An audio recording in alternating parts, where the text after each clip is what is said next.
bagaimana nanti teknologi di kelapa sawit ini seperti dibilang Pak Tatang tadi sudah 100 tahun, tapi sampai di situ-situ aja, tapi dengan adanya nanti yang kedua ini bisa lebih maju atau ada pemikiran-pemikiran baru lah.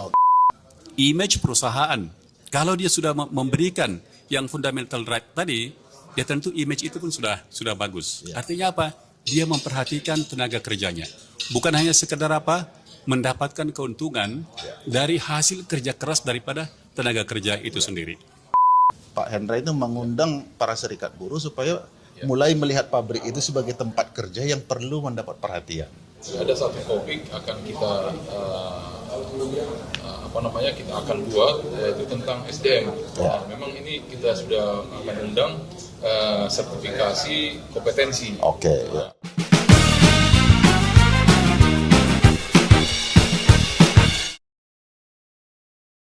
Ketemu lagi dalam podcast kali ini bersama saya Sumarjono Saragi dalam sebuah tema penting di kelapa sawit tentang pabrik, teknologi dan talent in palm oil. Sebuah event yang kali kedua. Memang topik ini agak jarang dibicarakan, tapi kali ini kita akan bicarakan bagaimana manusia atau pekerja di pabrik sawit Indonesia banyak disoroti tentang ketenagakerjaan, dan selama ini sorotan itu lebih banyak ke kebun kelapa sawit. Kali ini kita coba mengangkat bagaimana pekerja, talent orang di pabrik kelapa sawit. Pak Hendra sama Pak Posma, dua penyelenggara event penting dalam pabrik kelapa sawit, dalam industri sawit secara keseluruhan. Mungkin ke penyelenggara dari sisi background dan tujuan. Judulnya Second TPOM 2024, berarti pernah ada yang pertama kan gitu ya. Itu backgroundnya, boleh cerita sedikit? Ya, jadi terima kasih Pak Sumarjono Saragi. Ini sebenarnya Pak Sumarjono Saragi ini tidak asing lagi di perkelapa sawitan Indonesia. Luar biasa, saya tahu betul beliau ini bagaimana meniti karir sampai saat ini. Kalau tidak mengenal Pak Sumarjono di dunia sawit, berarti itu bukan orang sawit. Kira-kira begitu. Jadi terima kasih Pak. Kami menyelenggarakan ini memang ini yang kedua. Nah, terus terang aja karena kami ada perkumpulan, namanya Perkumpulan Praktisi Profesional Perkebunan Indonesia. Ini murni usulan atau pemikiran-pemikiran mereka, para praktisi. Nah, tentu tadi benar apa yang disampaikan Pak Sumarjono tadi. Memang selama ini banyak di hulu yang sudah banyak membahas tentang bagaimana di kebun. Nah, tetapi dalam peningkatan rendemen atau produktivitas tidak cukup hanya di hulu. Nah, di pabrik ini hal yang penting juga. Artinya di pabrik ini harus kita ada suatu acara atau konferensi bagaimana para praktisi di mil bagi pengalaman, berbagi ilmu untuk sama-sama mari antara hulu dan pabrik ini biar sinergi. Ya, nah, para praktisi yang tergabung dalam P3P ini, nah saya hanya menampung ide mereka. Oke. Dengan pemikiran-pemikiran dan pengalaman-pengalaman mereka. Nah, kami buatlah namanya TPOMI, Teknologi Palm Oil Mill Indonesia Conference dan Exhibition. Ya. Jadi kali ini kami yang kedua, yang pertama waktu itu di Jakarta kami selenggarakan, itu di Sahid, dan itu kami selenggarakan sebenarnya itu hanya 2 bulan waktu itu tahun lalu. Jadi boleh dikatakan karena ngopi-ngopi lah, terbentuklah acara itu. Nah, waktu itu hanya dihadiri 250 orang peserta dan hanya 3 eksibitor. Nah, kali ini yang kedua sengaja kami buat di Bandung karena memang Bandung ini boleh dikatakan karena ada ITB di sana identik dengan teknologi. Nah, kami pilihlah Bandung supaya bagaimana nanti teknologi di kelapa sawit ini seperti dibilang Pak Tatang tadi sudah 100 tahun, tapi sampai di situ-situ aja, tapi dengan adanya nanti yang kedua ini bisa lebih maju atau ada pemikiran-pemikiran baru lah tentang teknologi di kelapa sawit. Nah, inilah yang menjadi latar belakang pemikiran-pemikiran kami sehingga melahirkan yang kedua, teknologi palm oil mill Indonesia. Dan sampai saat ini yang sudah bergabung dengan kami ada 20 perusahaan yang penyedia teknologi baik dalam negeri maupun luar negeri. Tapi hampir 80% dari luar negeri pelaku teknologi di kelapa sawit. Nah, kalau peserta, nah ini memang menjadi tantangan kita bagaimana ada 2.000 pabrik kelapa sawit di Indonesia seharusnya hadir dalam acara ini untuk lebih banyak mengetahui perkembangan terkini baik dari luar negeri maupun di Indonesia sendiri. Itu kira-kira Pak. Baik, menarik. Ini tentu kita ucapkan selamat kepada media perkebunan dan perkumpulan praktisi perkebunan Indonesia yang secara nama fokus kepada manusia gitu ya. Memang sawit kita ini makin banyak dilihat, disoroti dari bagaimana manusia yang terlibat di dalamnya dalam konteks keberlanjutan. Bahkan dalam ISPO tertulis atau masuk dalam prinsip nomor 4, tanggung jawab ketenagakerjaan. Oleh karena itu makin ini menarik dan penting bagaimana manusia atau pekerja yang ada di pabrik juga terperhatikan dari berbagai aspek. Kalau istilah ini itu kerja layak dengan berbagai variabel, bagaimana K3-nya, bagaimana kebebasan berserikatnya, bagaimana kondisi kerjanya, bagaimana peningkatan karir dan seterusnya. Jadi tema teknologi dan talent ya mungkin istilah yang agak canggih tapi intinya adalah manusia, kan begitu ya. Manusia yang menjalankan pabrik dan yang mengerjakan pabrik. Pertanyaan saya ke Pak Posma Sinurat sebagai penyelenggara dari sisi konten. Ini dua pilihan tema besar yang penting.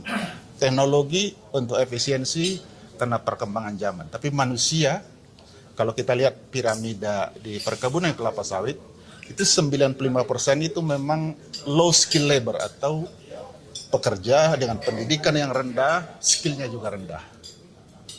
Tantangan kita bagaimana mereka juga diperhatikan karena semakin banyak persyaratan. Salah satu yang agak bahasanya lugas adalah K3 menjadi fundamental right at work, menjadi hak di tempat kerja. Artinya ketika pekerja melihat itu tidak aman, dia berhak menolak. Nah, ini apa kira-kira yang dibawa dalam acara ini dari aspek manusianya? Ya, terima kasih banyak Pak Sumarjono sudah mengundang kami ke podcast ini. Kami panitia TIPOM 18-19 Juli 2024 di Bandung ya. Ini sebenarnya pertanyaan yang cukup bagus, tetapi memang jarang diperhatikan orang. Ya, jarang diperhatikan. Tetapi memang sekitar 5 tahun terakhir ini, terutama dari pihak Bapak dari GAPKI itu memang cukup gencar ya untuk mensosialisasikan bahkan mengkampanyekan itu. Jadi itu sesuatu yang sangat penting. Oleh karena itu juga kita masukkan updating teknologi dan juga talent. Talent itu ya tentu ya manusia tenaga kerjanya gitu. Jadi sebenarnya kenapa kita gabungkan antara teknologi dengan talent ini? Karena apa? Teknologi yang tinggi tentu membutuhkan talent yang kualitasnya lebih bagus lagi. Nah makanya ketika kita memperhatikan teknologi yang lebih tinggi, tentu kita harus memperhatikan talent ini. Nah dari sisi talentnya tentunya, kenapa kita kaitkan? Ya, talent itu kan sebenarnya teknologi ini tidak akan bermakna kalau talent ini tidak ada. Nah, bagaimana mungkin ini teknologi ini bermakna kalau talent yang ada pun tidak kita perhatikan? Fundamental rights seperti tadi, seperti K3, misalnya gaji yang sesuai dengan UMR dan segala macam itu hak-haknya. Ini sesuatu yang sangat berkaitan dengan apa? Dengan teknologi tadi. Ya tentunya image perusahaan. Kalau dia sudah memberikan yang fundamental right tadi, ya tentu image itu pun sudah bagus. Artinya apa? Dia memperhatikan tenaga kerjanya. Bukan hanya sekedar apa? Mendapatkan keuntungan dari hasil kerja keras daripada tenaga kerja itu sendiri. Tenaga kerja itu ada memang karena mereka membutuhkan pekerjaan. Nah, jadi makanya ini kita angkat, tentunya kita menyadari itu. Teknologi yang bagus tidak akan mungkin bisa bagus kalau talentnya tidak kita perhatikan. Oke, tapi perhatian ataupun sorotan itu banyak ke dalam para pekerja yang di bawah. Ada banyak hal yang dipertanyakan di industri sawit. Pabrik memang sedikit tidak terlalu disorotin Iya. ya dibanding dengan kebun. Tapi kita mau pabrik karena tidak sorotin bukan berarti lupa kan gitu ya. Supaya pabrik juga benar-benar menerapkan keberlanjutan dalam aspek manusia. Pertanyaannya bahwa para pekerja di pabrik kelapa sawit dengan skill yang relatif rendah, pendidikan yang juga rendah, bahkan Kepala Disnaker Provinsi Riau mengatakan industri sawit adalah industri yang paling sosial. Saya tanya, kenapa Pak Kadis? Ya karena bisa menerima segala macam level pendidikan. Kan tidak semua industri gitu kan. Ya, oleh karena itu, ya walaupun dengan kualitas pendidikan yang masih rendah, tapi tetap juga kita perhatikan aspek kesejahteraan perlindungannya. Yang menjadi menantang dengan adanya teknologi yang dikelola, diciptakan para talent-talent yang punya ekspertis di sana, berarti akan berdampak kepada pengurangan. Nah, ini kira-kira tren pabrik, katanya tadi ada 1.800 pabrik di Indonesia.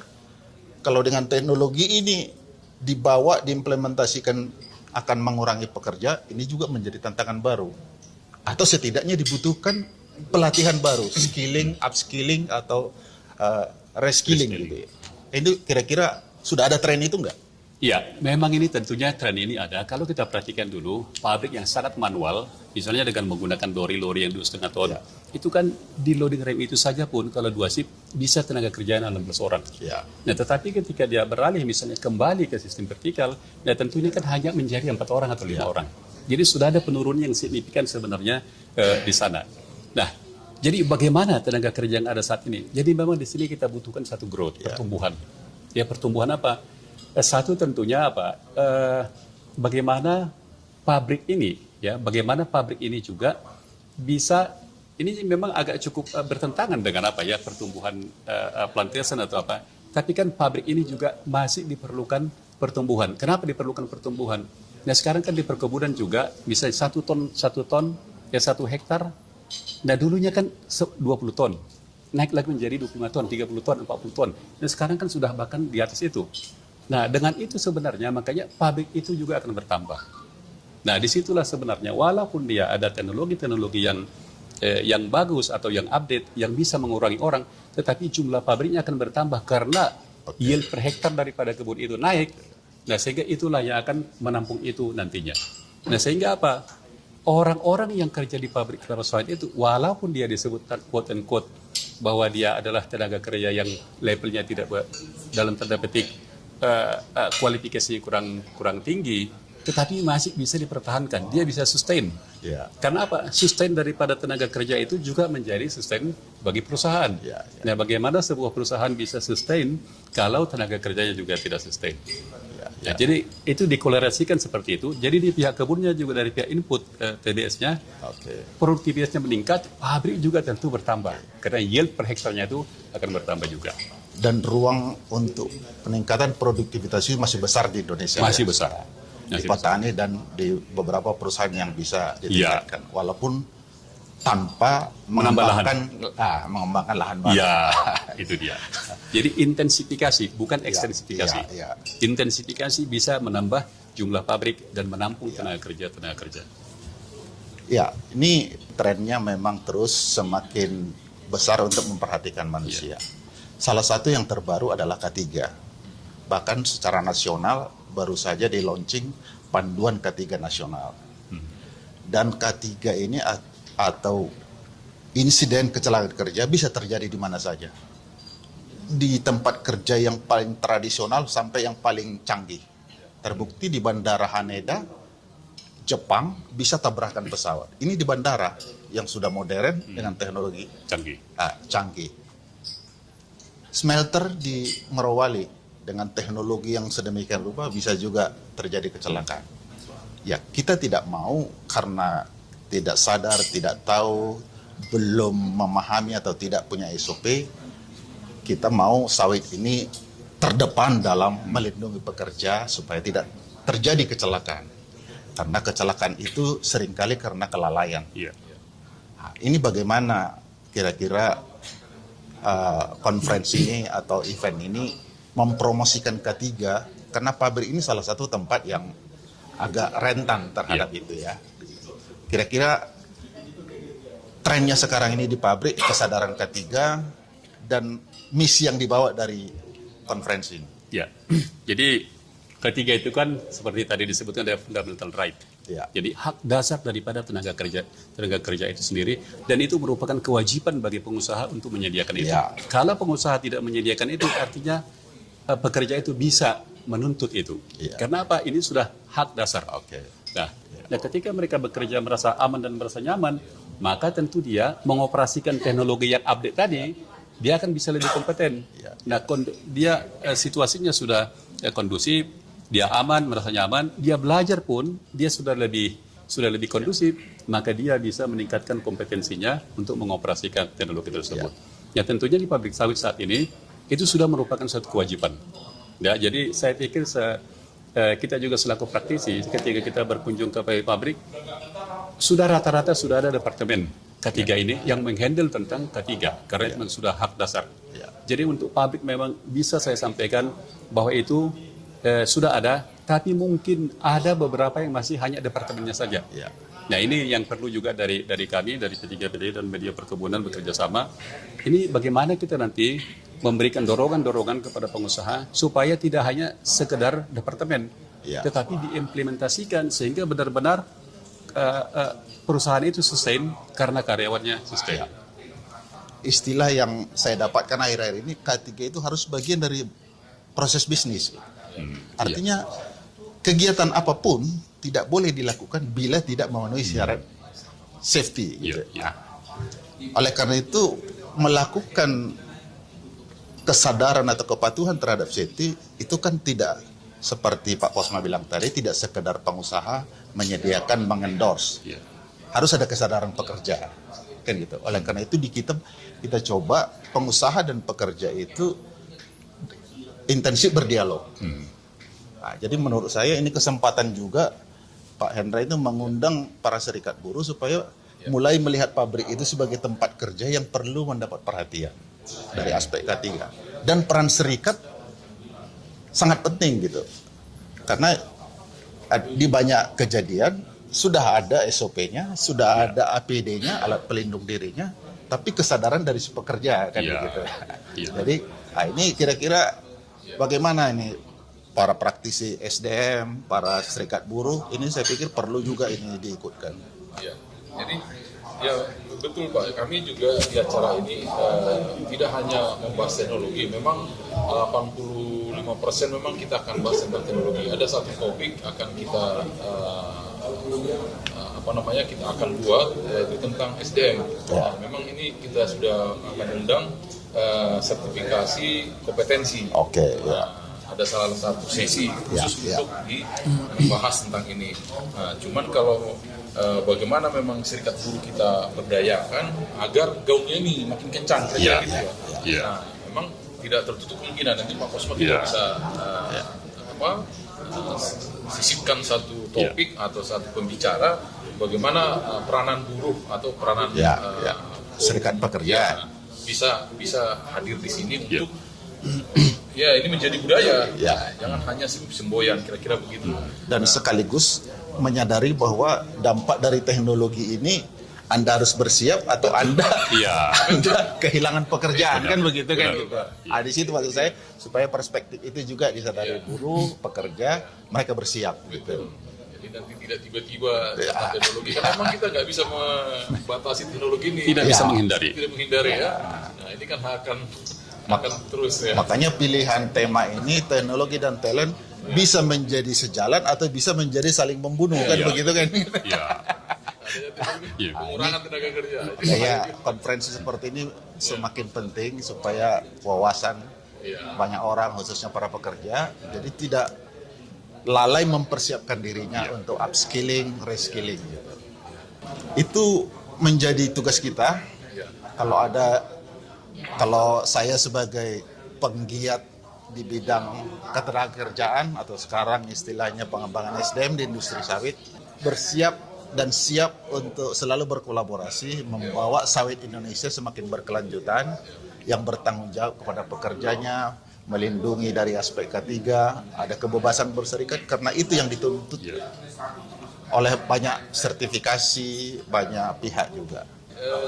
Sebenarnya dari TIPOM ini adalah acara satu-satunya yang membahas tentang teknologi terbaru di kelapa sawit. Ya. Jadi tidak hanya pameran atau tidak hanya ada display produk, tapi kita betul-betul fokus kepada pembahasan teknologi-teknologi apa yang sudah terbaru di industri kelapa sawit. Nah ini menjadi ciri khas kita nih Pak, di POM ini. Sudah ada tapi belum diketahui banyak orang begitu. Iya. Itu menarik dan itu bisa berdampak ke siapa saja kan? Betul. Berdampak secara bisnis karena ada peningkatan efisiensi, tapi berdampak kepada para pekerja. Makanya tadi penting mengundang para serikat buruh tadi. Betul. Dan ini tidak saling menyalahkan. Selama ini hanya di kebun kan? Ya. Kebun menyalahkan pabrik. Ya. Kenapa rendemen turun? Kenapa tidak naik? Tapi dengan adanya ini bisa saling berkomunikasi sinergi. Kira-kira begitu Pak.